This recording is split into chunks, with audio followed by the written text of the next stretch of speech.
কে online এডুকেশ্যনলৈ তোমালোকক মই স্বাগতম জনাইছোঁ। আজি তোমালোকক মই শিকাম বাচ্য পৰিৱৰ্তন। আজি তোমালোকক মই HLC এক্সাম 2021ত অহা তিনিটা আহিছে, তিনিওটা মই কৰি দিম, তাৰপিছত বুজাই দিম। প্ৰথমতে চাবা, প্ৰথমটো আহিছে কি, মাধৱ পুস্তকং পঠতি, মাধৱে কিতাপ পঢ়িছে। এতিয়া তোমালোকক প্ৰথমতে জানিব লাগিব, বাচ্য পৰিৱৰ্তন কৰিব লাগিলে তিনিটা বস্তু জানিব লাগিব।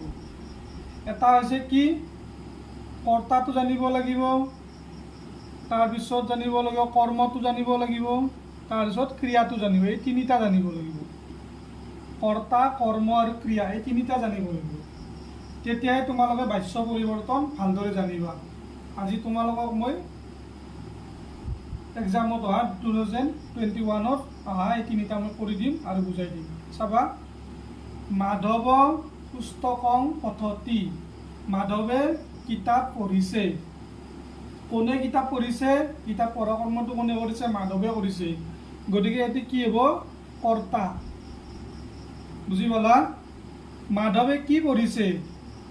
কি পঢ়িছে? কিতাপ পঢ়িছে। যিটো কি কৰ্ম কৰিলে? কিতাপ পঢ়া কৰ্মটো কৰিলে। গতিকে এটি কি? কৰ্ম। তাৰপিছত মাধৱে কিতাপ, গতিকে মাধৱে কিতাপ বুলি কোৱাৰ লগে লগে বাক্যটো সম্পূৰ্ণ হোৱা নাই, কি লাগিব? ক্ৰিয়া লাগিব। ক্ৰিয়া কৰিছে কি? মাধৱে কিতাপ পঢ়িছে। গতিকে এটি কি হ'ব? ক্ৰিয়া। এইখিনি ফাৰ্ষ্ট কথাটো জানিব লগা বাক্যটোত কি আছে? কৰ্তা, কৰ্ম, ক্ৰিয়া। তাৰমানে এটি কি? কৰ্তৃবাচ্যৰ বাক্য। বাচ্য পৰিৱৰ্তন কৰিব লাগিলে আমাৰ কি কি থাকে? কৰ্তৃবাচ্য, কৰ্মবাচ্য আৰু ভাৱবাচ্য। গতিকে কৰ্তৃবাচ্য কাক বুলি প্ৰথমতে জানিবা। যিহেতুকে এইটো কৰ্তৃবাচ্য, ডেফিনেশ্যন মুখস্থ কৰিব নালাগে, বাক্যটো জানিলে তোমালোকে চাফিচিয়েণ্ট। চাবা, কৰ্তৃবাচ্যৰ ডেফিনেশ্যন মই ক'ম কেনেকৈ মুখস্থ কৰিব লাগিলে। কৰ্তৃবাচ্যত কৰ্তাত কি হ'ব? প্ৰথমা বিভক্তি হ'ব। কৰ্মত দ্বিতীয় বিভক্তি হ'ব। তাৰপিছত ক্ৰিয়াত কি হ'ব? কৰ্তা অনুযায়ী ক্ৰিয়াটো হ'ব। মই কি ক'লোঁ? কৰ্তৃবাচ্যত কৰ্তাত প্ৰথমা বিভক্তি হ'ব, কৰ্মত দ্বিতীয় বিভক্তি হ'ব আৰু ক্ৰিয়াটো কৰ্তা অনুযায়ী হ'ব। এতিয়া ডেফিনেশ্যনটো কৈ দিছোঁ আৰু পুনৰাই, যে কৰ্তৃবাচ্যত কৰ্তাত প্ৰথমা বিভক্তি, কৰ্মত দ্বিতীয় বিভক্তি আৰু ক্ৰিয়াটো কৰ্তা অনুযায়ী হয়, তাকে কৰ্তৃবাচ্য বুলি। বুজি পালা? এতিয়া ডেফিনেশ্যন ইনকে লিখি দিলে তোমালোকে মাৰ্ক পাই যাবা। এতিয়া কথা হ'ল, তিনিটা বস্তু জানিব লাগিব। কি জানিব লাগিব? কৰ্তা লাগিব, কৰ্ম লাগিব আৰু ক্ৰিয়াটো লাগিব। এতিয়া চাবা, কৰ্তৃবাচ্যত মাধৱ শব্দটো নৰ শব্দৰ ৰূপত ধৰি, নৰ শব্দৰ ৰূপত ধৰি চাবা, ধৰি লওক এটি মাধৱ শব্দ নাথাকে, ৰাম শব্দ থাকিল, ৰাম। গতিকে ৰাম শব্দটো ক'ত আছে? এই নৰ শব্দ। মই তোমালোকক এইকাৰণে লিখি দিছোঁ যাতে সোনকালে ভিডিঅ'টো হৈ যায়। এতিয়া চাবা, নৰ শব্দ ৰূপ, নৰ শব্দ ৰূপ মাধৱ। এই নৰ শব্দ ৰূপ, নৰ আছে, মাধৱ আছে। বুজি পালা? যদি মাধৱ দুইজন থাকে, এতিয়া মাধৱ বহুতজন থাকে, মাধৱা হ'ব। বুজি পালা? গতিকে এইটো কৰ্তৃবাচ্যৰ কৰ্তাটো বুজি পালা। পুস্তকম, পুস্তকম শব্দটোত কি আছে? দ্বিতীয় বিভক্তি আছে। এই তৃতীয় বিভক্তি, এটি প্ৰথমা আৰু এটি দ্বিতীয়া।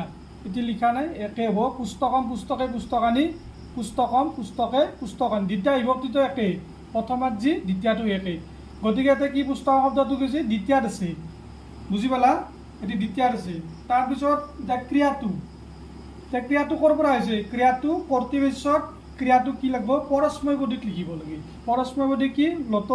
লোটত লিখিব লাগে এটি বাক্যত, যে তি ত চন্তি চি থ স্থ মি ব স্ম। তোমালোকে নিশ্চয় মুখস্থ কৰিছা তিঙন্ত বিভক্তি, লত, লোট, লং, বিধিলিং, এইবিলাক মুখস্থ কৰিছা, লিট, এই পাঁচখন। গতিকে এতিয়া চাবা, পঠতি, পঠটো ক'ত আছে? টিটো ক'ত আছে? টি আছে।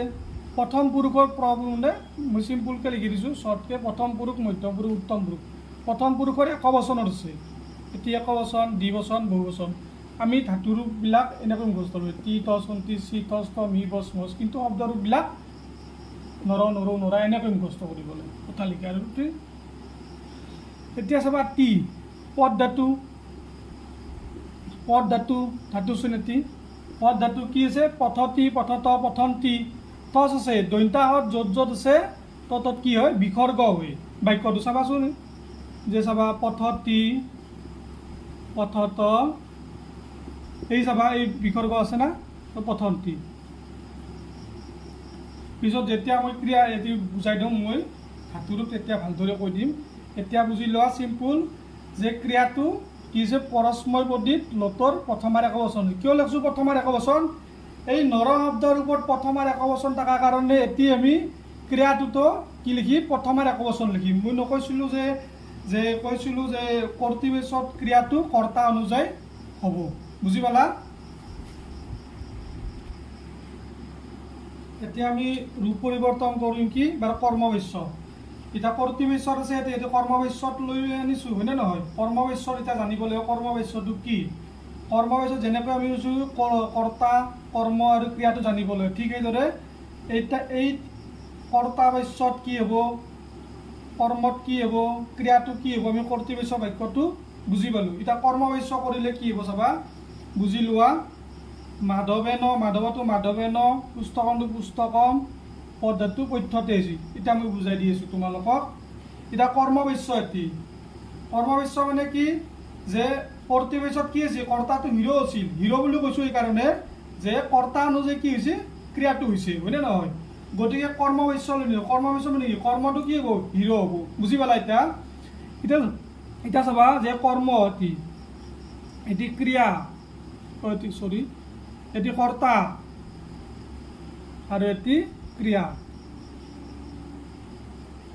এটি চাবা এতিয়া মাধৱেন শব্দটো ক'ত আছে চাবা নৰ শব্দৰ ৰূপত এতে আছে মাধৱ বুজি পালা নৰ শব্দৰ ৰূপ এতে আছে যে যেতিয়া কৰ্মবশ্য কৰিম বুজি লোৱা এটি কি হ'ব তৃতীয়াৰ একবচন হ'ব এটি নৰ শব্দৰ ৰূপত তৃতীয়াৰ একবচন কি নৰেন আছে গতিকে মাধৱ শব্দটো কি হ'ব মাধৱেন হ'ব ৰাম থাকিলে ৰামতো ৰামেন হ'ব মাধৱটো কি আছে মাধৱেন ন আছে নৰেন আছে মাধৱেন বুজি পালা কৰ্তৃপক্ষত কি হয় কৰ্মবশ্য কৰাৰ লগে কি হ'ল কৰ্তাটো কি হ'ল তৃতীয়া বিভক্তি হ'ল বুজি পালা তাৰপিছত পুস্তকমটো কি প্ৰথমাত হ'ব এতিয়া দ্বিতীয়াত আছিলে হয়নে নহয় এটি প্ৰথমা এটি দ্বিতীয়া এটি এই লাইনটো লিখা নাই একেই তাৰমানে পুস্তকম পুস্তকে পুস্তকানী পুস্তকম পুস্তকে পুস্তকানী গতিকে দ্বিতীয়াত আছিল গতিকে আমি কিহত লিখিম প্ৰথমাত লিখিম গতিকে পুস্তকমটো লিখিছোঁ এই অনুচ্চাৰ এইকাৰণে দিছোঁ মই কিয় লিখা নাই ইয়াত পটো কি ব্যঞ্জন বৰ্ণ শব্দটো থাকিলে কি হয় যে মোৰ ঠাইত কি হয় অনুচ্চাৰ হয় বুজি পালা গতিকে মই অনুচ্চাৰ দিছোঁ পঠ্যটো কেনেকুৱা হ'ল এটি কৰ্মবশ্যত কি যে প্ৰথমাৰ একবচন গতিকে এতিয়া ক্ৰিয়াটো আমাৰ আগতে কি আছিল এটিত পৰস্ময়পদীত আছিল তীতচন্তি চিতস্থ মিবস্ম এই টিটোত লিখিছিলোঁ এতিয়া আমি কৰ্মবশ্যত কি আত্মনেপদীত লিখিম আত্মনেপদীৰ ৰূপটো কি তে আতে অন্তে চে আঠে ধে এ বহে মহে গতিকে প্ৰথমাৰ একবচন আছে গতিকে প্ৰথমাৰ একবচন আছে এতিয়া কি আছে তে আছে গতিকে পদ কি হ'ব পদ ধাতুটো পঠ্যতে বুজি পালা পঠ্যতে লিখিছোঁ বুজি পালা আৰু এবাৰ কৈ দিছোঁ এতিয়া ডেফিনেশ্যনটো কৈ দিম চাবা কেনেকুৱাকৈ এতিয়া ভালদৰে আৰু বুজি পাবা যে কৰ্মবশ্যত কৰ্তাত তৃতীয়া বিভক্তি হৈ কৰ্মত প্ৰথমা বিভক্তি হৈ ক্ৰিয়াটো কৰ্ম অনুযায়ী হৈ অৰ্থাৎ কৰ্মত যি বিভক্তি যি বচন থাকে ক্ৰিয়াটোতো সেই বিভক্তি বচন একেই থাকিব তাকে কি বুলি কয় কৰ্মবশ্য বুলি কয় এতিয়া এবাৰ নেক্সট কুৱেশ্যনটো কি আছে তেন চন্দ্ৰ দৃশ্যতে এটিত কিহত আছে প্ৰথমতে জানিব লাগিব এটি কৰ্মবশ্যত আছে কেনেকৈ গম পালোঁ যে কৰ্মবশ্যত কৰ্তাত কি হয় তৃতীয়া বিভক্তি হয় চাবা এই তেন শব্দটোত প্ৰথমতে ক'ৰ পৰা আহিছে সেইটো চাব লাগিব এইটো তেন শব্দটো ক'ৰ পৰা আহিছে তোমালোকক ছাৰ বাইদেউসকলে সেইকাৰণে শব্দৰূপ আৰু ধাতুৰূপ মুখস্থ কৰিব দিয়ে গতিকে তোমালোকৰ যদি তৎ শব্দৰ পুল্লিংগ যদি মুখস্থ আছে চ তৌ তে তম তুম তান তেন তভ্যান্ত এনেকৈ আছে চাবা তেন শব্দটো ক'ত আছে তৃতীয়াৰ একবচনত আছে তৃতীয়াৰ একবচনত আছে তেন তৃতীয়াৰ একবচন আছে গতিকে কৰ্মবশ্যত কি হয় কৰ্মবশ্য মানে কি জানে ইংলিছত পেচিভ ভইচ পেচিভৰ পৰা এক্টিভ বুজি পালা এটি পেচিভ ভইচ কৰ্মবশ্য ইত্যা ন শব্দটো ক'ত আছে তৃতীয়াৰ একবচন তৃতীয়াৰ একবচন থাকিলে আমি কি লিখিম তৃতীয়াৰ পৰা আমি তৃতীয়াৰ একবচন আছে গতিকে আমি প্ৰথমাৰ একবচন লিখিম প্ৰথমাৰ একবচন কি আছে চ আছে গতিকে আমি কি লিখিছোঁ চ লিখিছোঁ বুজি পালা এই চন্দ্ৰ শব্দটো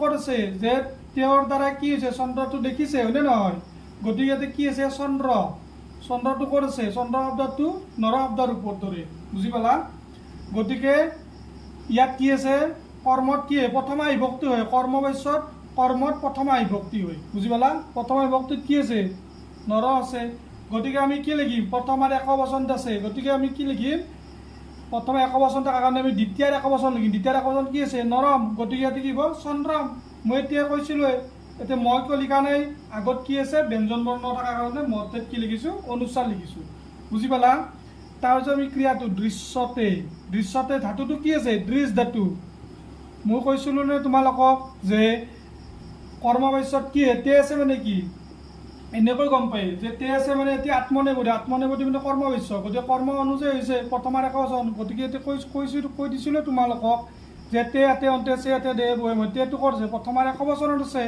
গতিকে দৃশ ধাতু কি আছে প্ৰথমাৰ একবচনত দৃশ্যতে গতিকে এই বাক্যটো আমি কিহলৈ নিম কৰ্মবাচ্যলৈ নিম দৃশ ধাতুটো আমি কি হ'ব কৰ্তৃবাচ্যলৈ নিম কৰ্তৃবাচ্যলৈ নিলে কি হ'ব আমি পৰস্মৈপদী ৰূপ লিখিম হয়নে নহয় টি ট চন্তি বুজি পালা এতিয়া লিখি দিওঁ বাৰু মই ইয়াতে টি টচ অন্তি তাৰপিছত চি থচ থ মি বচ মচ এনেকৈ আছে গতিকে টিটো ক'ত আছে প্ৰথমাৰ একবচনত আছে হয়নে নহয় কৰ্তৃবাচ্যত কি আছিল কৰ্তা অনুযায়ী কি আছিল ক্ৰিয়াটো হ'ব লাগে হয়নে নহয় গতিকে কৰ্তা অনুযায়ী হ'ব কি আছিল প্ৰথমাৰ একবচন আছে চটো গতিকে টিটো প্ৰথমাৰ একবচন টি আছে গতিকে দৃশ ধাতু কি হ'ব পশ্যতি তেওঁ চন্দ্ৰটো দেখিছে বুজি পালা আৰু এবাৰ পুনৰাই কৈ দিছোঁ বুজাই দিছোঁ তেন চন্দ্ৰ দৃশ্যতে এটি কি বাক্য কৰ্মবাচ্য আমি কেনেকৈ গম পালোঁ এটি তৃতীয়াত আছে এতিয়া তে আছে বুজি পালা আত্মনেপদী আছে এটি আমি বুজি পালোঁ কি এটি কৰ্মবাচ্য আৰু কৰ্মবাচ্যৰ পৰা আমি কি কৰিব লাগে কৰ্তৃবাচ্য কৰিব লাগে কৰ্তৃবাচ্যত কি হ'ব কৰ্তাটোত প্ৰথমা বিভক্তি হ'ব গতিকে তেন আছে গতিকে তেনটো প্ৰথমা একবচনত কি আছে চ আছে গতিকে চ লিখিছোঁ তাৰপিছত চন্দ্ৰটো আমি কিহত লিখিছোঁ দ্বিতীয় বিভক্তিত লিখিছোঁ আৰু ক্ৰিয়াটো কিহত লিখিছোঁ কৰ্তা অনুযায়ী ক্ৰিয়াটো লিখিছোঁ দৃশ ধাতু কি হ'ব পশ্যতি হ'ব তেওঁ চন্দ্ৰটো দেখিছে বুজি পালা এতিয়া এইখিনি নেক্সট কুৱেশ্যন কি আছিল ৰামেণ ৰাৱণ হত চাবাচোন নৰ শব্দৰ ৰূপত কি কামত আহে কিমান তিনিটা কুৱেশ্যন আহিছিল নৰ শব্দৰ ৰূপৰ দৰে আহিছে গতিকে নৰ শব্দৰ ৰূপটো মুখস্থ কৰিবা ভেৰি ইম্পৰ্টেণ্ট এতিয়া ৰামেণ শব্দটো ক'ত আছে এই নৰেণ নৰ শব্দৰ ৰূপৰ দৰে হৈছে হয়নে নহয় নৰ শব্দৰ ৰূপৰ দৰে হৈছে গতিকে নৰ শব্দৰ ৰূপৰ দৰে হৈছে মানে কি এইটো কি কৰ্মবাচ্য হয়নে নহয় কৰ্মবাচ্যত কৰ্তাত কি হয় তৃতীয়া বিভক্তি হৈছে প্ৰথমা তৃতীয়া বিভক্তি হৈছে হয়নে নহয় তাৰপিছত ৰাৱণটো কি হৈছে কৰ্মবাচ্যত কি হয় কৰ্মটোত প্ৰথমা বিভক্তি হয় হয়নে নহয় এই প্ৰথমা বিভক্তি মানুহৰ নাম থাকিলে কি হয় নৰ শব্দৰ ৰূপ হয় তোমালোকক প্ৰথমটোতে কৈ দিছিলোঁ হয়নে নহয় নৰ বুজি পালা হতটো কি ত এটি নতুন বস্তু ত আৰু ত প্ৰত্যয় থাকিলে তাৰপিছত নেক্সটটো কি পৰিৱৰ্তন কৰিবলৈ তবৰটো প্ৰত্যয় হয়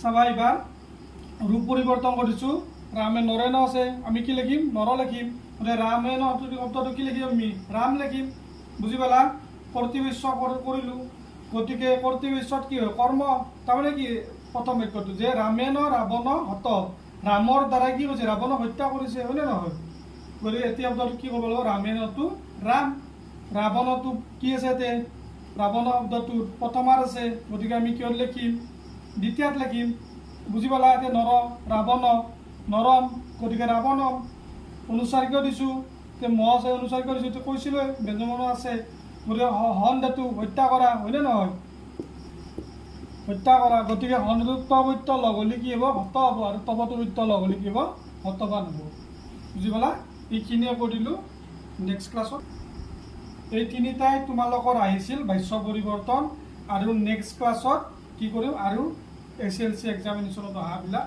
দি দিম ধন্যবাদ।